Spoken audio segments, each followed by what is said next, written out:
Hello everyone, आप सब कैसे हैं। मैं उम्मीद करता हूं कि बहुत अच्छे होंगे और अपनी पढ़ाई को बहुत अच्छे से कर रहे होंगे। मैं आकाश कुमार बड़ाना आईसीटी वर्चुअल क्लासरूम में आपका बहुत बहुत स्वागत करता हूं मेरे प्यारे बच्चों। जैसा आपको पता है मेरे प्यारे बच्चों, बेसिकली हमारी आपका जो है 12th क्लास है, 12th क्लास में ज्योग्राफी देख रहे हैं। रिवीजन हमारा चल रहा है। इसी क्रम में हम 4 लेसन रिवीजन कर चुके हैं। इससे पिछला चैप्टर आपका प्राइमरी एक्टिविटी था। तो प्राइमरी एक्टिविटी को हमने पढ़ लिया, नोट रूप में भी लिख लिया और कैसे क्वेश्चन फॉर्मेट है वो भी समझ लिया। आज हम सेकेंडरी एक्टिविटी को, चैप्टर पूरा पढ़ा हुआ है। मैं चीजें आपको टू द पॉइंट बताऊंगा। आपको कुछ डाउट है, सारे माध्यम आपके पास खुले हैं। आप लाइव जुड़कर चैट के माध्यम से क्वेरी अपने आप हमसे पूछ सकते हैं और आपका देख भी सकते हैं। ठीक है, सारे माध्यम हमारे पास हैं जिनके माध्यम से हम लोग उनको एक एक करके आपका देखने का, जानने का आपका प्रयास करेंगे और सभी को हम लोग आपका पढ़ेंगे क्या कैसे। ठीक है, आइए। संपूर्ण आर्थिक क्रिया, चाहे वो प्राथमिक हो, द्वितीयक हो या तृतीयक हो या चतुर्थ हो, सभी कार्य क्षेत्र संसाधनों की प्राप्ति एवं उनके उपयोग का अध्ययन कर, ऐसा है उनका सबका अध्ययन कर। ये संसाधन मनुष्य के जीवित रहने के लिए आवश्यक, कैसे हैं? जीवित रहने के लिए आवश्यक। द्वितीयक गतिविधि द्वारा प्राकृतिक संसाधनों का मूल्य बढ़ जाता है। प्राकृतिक में पाए जाने वाला कच्चा माल के रूप में बदलकर उसे मूल्यवान बना दे जाता है। कोई मटेरियल था जो आपको नेचुरल रूप में मिला, आपने उसका मेकिंग कर दिया और वो क्या हो गया, वो आपका वो मूल्यवान बन गया। मूल्यवान कैसे बना? मान लीजिए आपको कोई प्राकृतिक रूप में आपको कच्चा तेल मिला। क्या मिला? कच्चा तेल। अब कच्चे तेल को आपने फिल्टर किया। अब कच्चा तेल है, ये आपको नेचुरल रूप में मिला, आपने फिल्टर किया। ये नहीं पता वो मिट्टी का तेल है, डीजल है, पेट्रोल है, चारकोल है। तो हमने फिल्टर किया और फिल्टर करने के बाद ही हमें क्लियर हुआ, ये क्लियर है। परंतु तंतु में परिवर्तन होने के बाद और अधिक मूल्यवान हो जाता है। और क्या होता है, भी चीजें बदलती हैं, चेंज होती हैं, अधिक मूल्यवान हो जाता है। इसका उपयोग वस्त्र बनाने में किया जाता है। खदानों से प्राप्त लोहा हम प्रत्यक्ष उपयोग नहीं कर सकते। खदानों का जो लोहा है हम उसे प्रत्यक्ष प्राप्त नहीं कर सकते। अयस्क से इस्पात बनाने के लिए महत्वपूर्ण रहता है। पहले अयस्क मिलता है और उसको फिल्टर करते हैं, तब चेंज करके फाइनल हमको प्राप्त होता है। और इसका उपयोग कई प्रकार की मशीनें, औजार बनाने में होता है।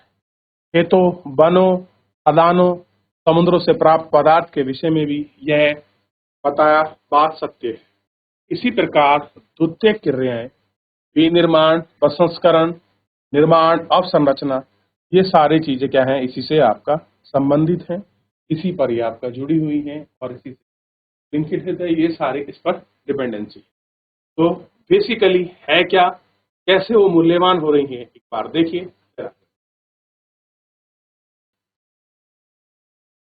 इसके बाद है विनिर्माण, मैन्युफैक्चरिंग। आखिर में होती क्या है, किसको आप विनिर्माण कहते हैं? विनिर्माण का ऐसे है किसी भी वस्तु का उत्पादन। बेसिकली आशय क्या है, प्रोडक्शन के उत्पादन से। हस्तशिल्प कार्य से लेकर लोहा, इस्पात गढ़ना, प्लास्टिक के खिलौने बनाना, कंप्यूटर के अति सूक्ष्म घटकों को जोड़ना, अंतरिक्ष यान निर्माण में सभी प्रकार में उत्पादन को निर्माण में अंतर्गत माना जाता है। विनिर्माण के सभी प्रक्रियाओं में कुछ सामान्य विशेषताएं होती हैं, जैसे कि शक्ति का उपयोग, एक ही प्रकार की वस्तुओं का विशाल उत्पादन, कारखानों में विशिष्ट श्रमों के मानक का उत्पादन, विनिर्माण की आधुनिक शक्ति संसाधन मशीन के द्वारा पुराने संसाधनों द्वारा किया जाता है। कैसा है, इन सभी के द्वारा ये सारी चीजें आपका की जाती है।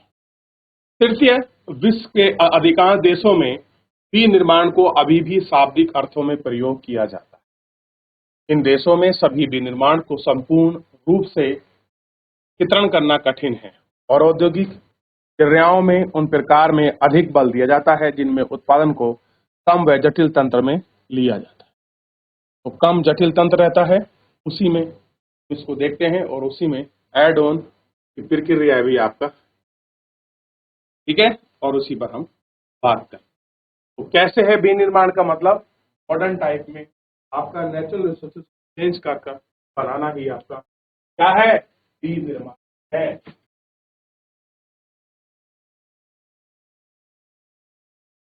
चलिए देख लिया आधुनिक बड़े पैमाने पर होने वाले विनिर्माण की विशेषताएं। वर्तमान समय में बड़े पैमाने पर होने वाले विनिर्माण की निम्नलिखित विशेषता हैं। पहला, कौशल का विशिष्टीकरण उत्पादन में विधियां। शिल्प तरीके से कारखाने में थोड़ा सा ही सामान उत्पादित किया जाता है, जो कि आदेशानुसार बताया गया है कि अतः बड़ी अधिक लागत होती है जब उत्पादन बड़े पैमाने पर सामने होते हैं और जिनके द्वारा आपका कारीगर निरंतर एक ही प्रकार के कार्य करते हैं। क्या करते हैं कारीगर? निरंतर एक ही प्रकार के कार्य करते हैं।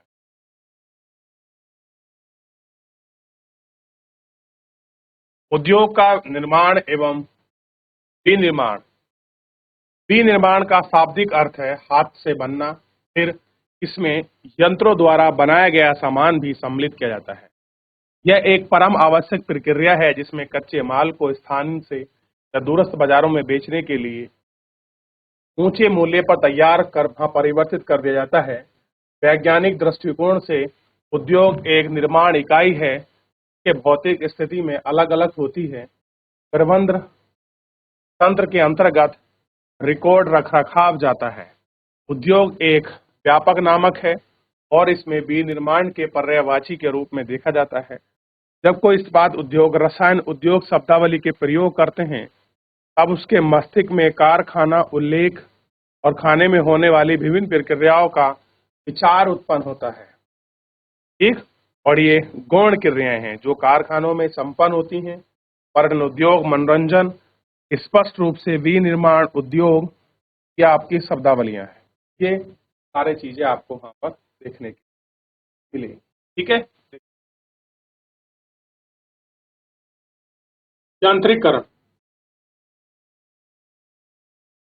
यांत्रिकरण से तात्पर्य है कि किसी कार्य को पूर्ण करने के लिए मशीनों का प्रयोग करना। स्वचालित यानी कि जो खुद चलती हैं। निर्माण प्रक्रिया के दौरान मानव की सोच सम्मिलित किए बिना ही यांत्रिकरण की प्रक्रिया अवस्था है। पुनः समावेशन वह आपका समृद्धि पार्ट्स कंप्यूटर वाली प्रणाली से युक्त स्वचालित कारखाने जिसमें मशीन सोचने के लिए विकसित किया गया है पूरे भारत में नजर आती है। अब आप जानते हैं कि आजकल जो है नया और बहुत सारे मैकेनिज्म आपका बन चुकी हैं, नई नई मशीन भी आपके आ गई हैं। इसके बाद है प्रौद्योगिकी नवाचार। प्रौद्योगिकी नवाचार शोधन विकासात्मक युक्ति के द्वारा निर्माण की गुणवत्ता को नियंत्रित करने, अपशिष्टों के निरर्थकरण अक्षमता को समाप्त करने, प्रदूषण के विरुद्ध संघर्ष करने का महत्वपूर्ण पहलू है। ऐसा है, महत्वपूर्ण पहलू है। संगठनात्मक ढांचा और स्थिरीकरण। आधुनिक निर्माण की विशेषताएं। एक जटिल यंत्र, अत्यधिक विशिष्टीकरण, सेवा श्रम के द्वारा कम प्रयास, अल्प लागत, अधिक माल का उत्पादन करना है, अधिक पूंजी, बड़े संगठन और प्रशासकीय अधिकारी वर्ग।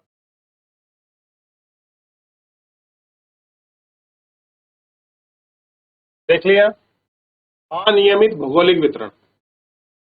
अनियमित भौगोलिक वितरण देखिए, आधुनिक निर्माण के मुख्य संकेंद्रण ही कुछ ही स्थानों में सीमित है। यह जो आधुनिक संकेंद्रण है वो कुछ ही स्थानों में सीमित है। विश्व के कुल स्थल भाग का 10% से कम भूभाग पर इनका विस्तार है। यह देश का आर्थिक एवं राजनीतिक शक्ति का केंद्र बन गया। कुल क्षेत्र को अनाच्छादित करने की दृष्टि से विनिर्माण स्थल प्रक्रियाओं की अत्यधिक गहनता के कारण बहुत कम स्पष्ट है। कृषि की अपेक्षा में बहुत छोटे क्षेत्र संकेंद्रण हैं।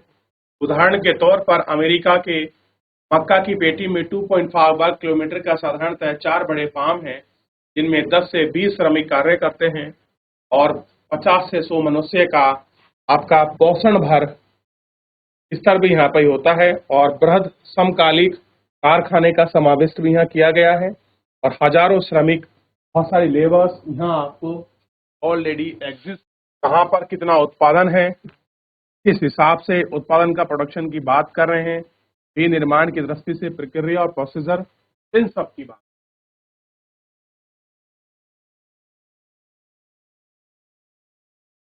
देख लिया। अच्छा, उद्योग को अपनी लागत घटाने का लाभ बढ़ते हैं। अगर उद्योग की अपनी कोस्ट घट जाएगी, जो लागत है वो घटकर उससे लाभ बढ़ जाएगा, उससे क्या होगा, प्रॉफिटेबल हो जाएगा। इसलिए उद्योग की स्थापना उस स्थान पर की जानी चाहिए जहां पर उत्पादन लागत कम आए। ठीक। और उद्योग की स्थिति को प्रभावित करने वाले कुछ कारक भी हैं, बहुत सारे कारक हैं, कुछ फैक्टर हैं जो आपको दिखाई देंगे। बाजार तक अभिगम्यता, बाजार तक जो उनकी पहुंच है वो आपका सुनिश्चित होनी चाहिए। कैसी हो, बाजार तक उनकी पहुंच सुनिश्चित। उद्योग की स्थापना के सबसे प्रमुख कारक द्वारा उत्पादित किए गए माल को तैयार उपलब्ध कराना है।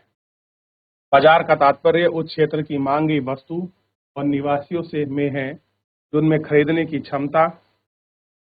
दूरस्थ क्षेत्रों में जहां कम जनसंख्या निवास करती है, युक्त आपका यूरोप,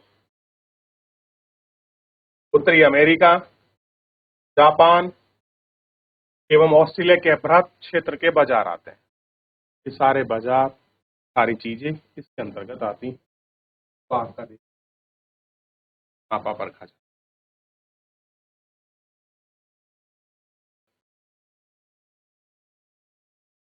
क्योंकि इन प्रदेशों में लोगों की क्रय शक्ति अधिक होती है।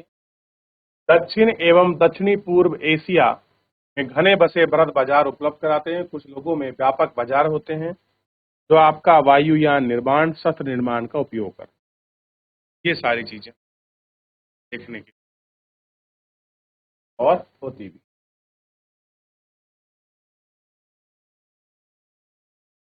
कच्चे माल की प्राप्ति की अभिगम्यता, उद्योग में कच्चा माल अपेक्षाकृत सस्ता एवं सरल परिवहन का योग होना चाहिए।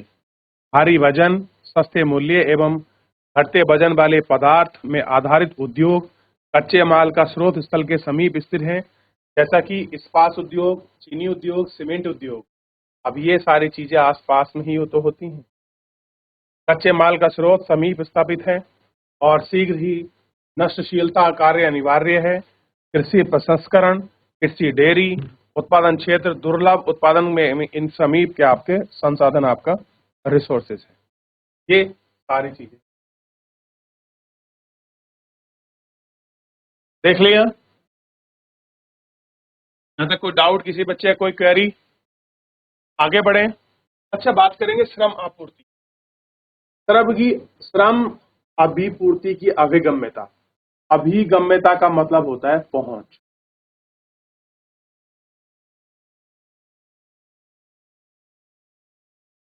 उद्योग की अवस्थिति में श्रम एक प्रमुख कारक है। बढ़ते हुए यांत्रिकरण, स्वचालन, औद्योगिक प्रक्रिया लचीलेपन में श्रमिकों पर निर्भरता को कम कर लिया है। फिर भी कुछ प्रकार के औद्योगिक अभी भी कुशल श्रमिकों की आवश्यकता होती है। कैसे होती है? कुशल श्रमिकों की आवश्यकता। शक्ति संसाधनों की अभिगम में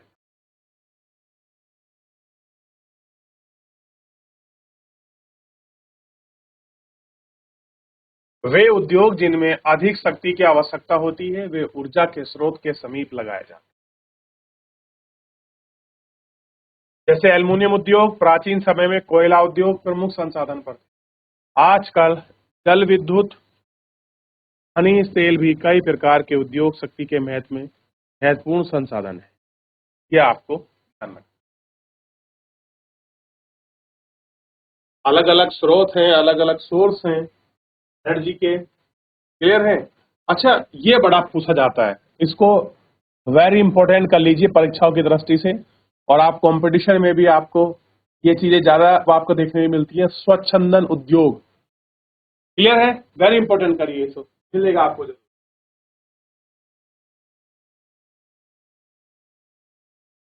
चलिए देख लिया, आगे बढ़े। परिवहन एवं संचार की सुविधाओं की अवगम्यता, यानी कि जहां पर परिवहन और संचार की सुविधाओं की कच्चे माल को कारखानों तक लाने के लिए परिष्कृत सामग्री बाजार तक पहुंचाने के लिए तीव्र और सक्षम परिवहन औद्योगिक विकास के लिए अत्यंत आवश्यक है। परिवहन औद्योगिक इकाई की अवस्थिति को निश्चित करने में एक महत्वपूर्ण कारक है। पश्चिमी यूरोप एवं उत्तरी अमेरिका के पूर्वी भागों में अत्यधिक परिवहन तंत्र विकसित होने के कारण सदैव इन क्षेत्रों में उद्योगों में संकेंद्रण हुआ है। आधुनिक उद्योग अपृथ्वीकरण ढंग से परिवहन तंत्र जुड़ा है। अपरिवहनता सुधार सामाजिक आर्थिक विकास और विनिर्माण की प्रादेशिक विशेषताओं को बढ़ावा देता है। उद्योग हेतु सूचनाओं का आदान प्रदान और प्रबंधन के लिए संचार की महत्वपूर्ण आवश्यकता है। क्लियर है? चलिए,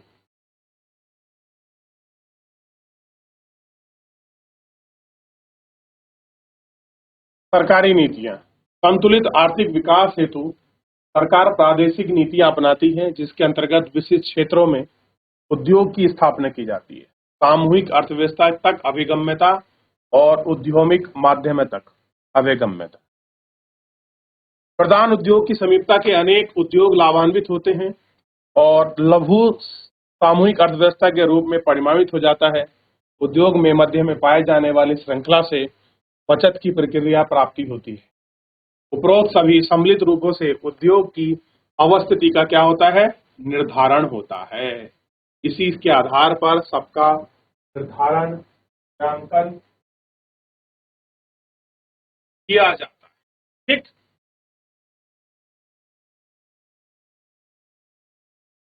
चलिए एक बार देखिए,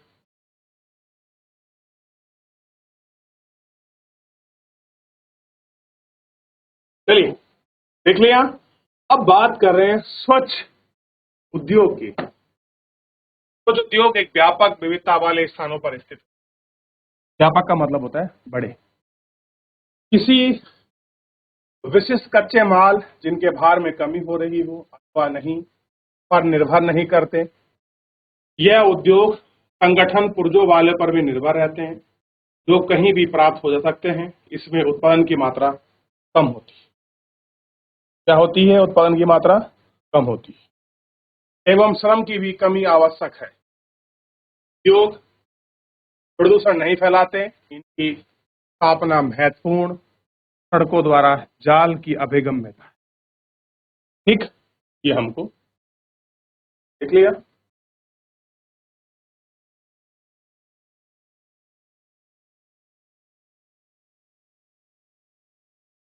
विनिर्माण उद्योग का वर्गीकरण।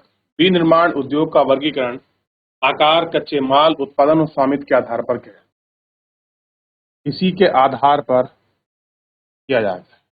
आकार पर आधारित उद्योग।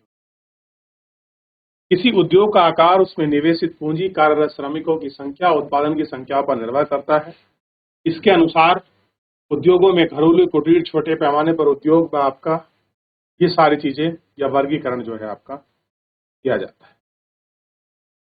ठीक, तो आपको देख लीजिए, ये उद्योग है, का आधार है आकार के आधार पर, कच्चे माल के आधार पर, उत्पादन के आधार पर और स्वामित्व के। यही चीज सेम आपने 10th क्लास में भी पढ़ी होगी, संसाधन में, रिसोर्सेज में। सेम एग्जैक्टली यही। बताइए, याद है कि नहीं है?